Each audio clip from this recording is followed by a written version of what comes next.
വളരെ എളുപ്പത്തിൽ ചായയുടെ കൂടെ കഴിക്കാൻ ഇങ്ങനെയൊന്ന് ഉണ്ടാക്കി നോക്കണേ. ഓണത്തിൻ്റെ ബാക്കി വന്ന ക്യാബേജാ. ഇനി വെച്ചിരുന്ന് നശിപ്പിക്കാതെ ഇങ്ങനെ അങ്ങ് ഉണ്ടാക്കി കൊടുക്കാമെന്ന് വിചാരിച്ചു പിള്ളേർക്ക്. അതിനായിട്ട് ആദ്യം ക്യാബേജ് നീളത്തിലരിയുക. അതിനുശേഷം അതിലേക്ക് നീളത്തിലരിഞ്ഞ ക്യാരറ്റ് കൂടി ഇട്ട് കൊടുക്കുക. ക്യാരറ്റിന് പകരം സവാളയാണെങ്കിലും നല്ല ടേസ്റ്റാണ്. ഞാൻ ക്യാരറ്റാണ് എടുത്തേക്കുന്നത്. അതിലേക്ക് ചെറുതായി അരിഞ്ഞ പച്ചമുളക് കൂടി ചേർത്ത് കൊടുക്കുക. ഇനി അതിലേക്ക് മുളക് പൊടി, മഞ്ഞൾപ്പൊടി, ഉപ്പ്, മുട്ട, ഗരം മസാല ഇത് ഇത്രയും കൂടി ചേർത്ത് നന്നായിട്ടൊന്ന് മിക്സ് ചെയ്ത് കൊടുക്കാം. ഓണത്തിന് ശർക്കര വരട്ടിയും ഉപ്പേരിയൊക്കെ കഴിച്ച് മടുത്തത് കൊണ്ടാവാം വേറെ എന്തെങ്കിലും ഒന്ന് ഉണ്ടാക്കി തരുമെന്ന് പറഞ്ഞത്. ഇനി ഇതിനൊന്ന് പശപ്പ് കിട്ടാൻ വേണ്ടി മാത്രമായിട്ട് ഒന്നുകിൽ മൈദാമാവ് അല്ലെങ്കിൽ കോൺഫ്ലവർ. ഞാനിവിടെ മൈദാമാവാണ് എടുത്തേക്കുന്നത്.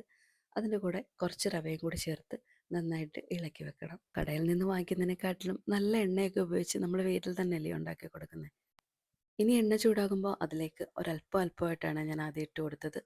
ഒന്നുകിൽ നന്നായിട്ട് മുരിച്ചെടുക്കാം, അല്ലെങ്കിൽ സോഫ്റ്റായിട്ട് എടുക്കാം. ഇവിടെ അത്ര മുരിയണ്ട, അതുകൊണ്ട് തന്നെ ഇച്ചിരി സോഫ്റ്റായിട്ടാണ് എടുത്തേക്കുന്നത്. ഇതിന് ശരിക്കും ഒരു കോളിഫ്ലവർ വറുത്തതിൻ്റെ ടേസ്റ്റൊക്കെയാണ് കേട്ടോ.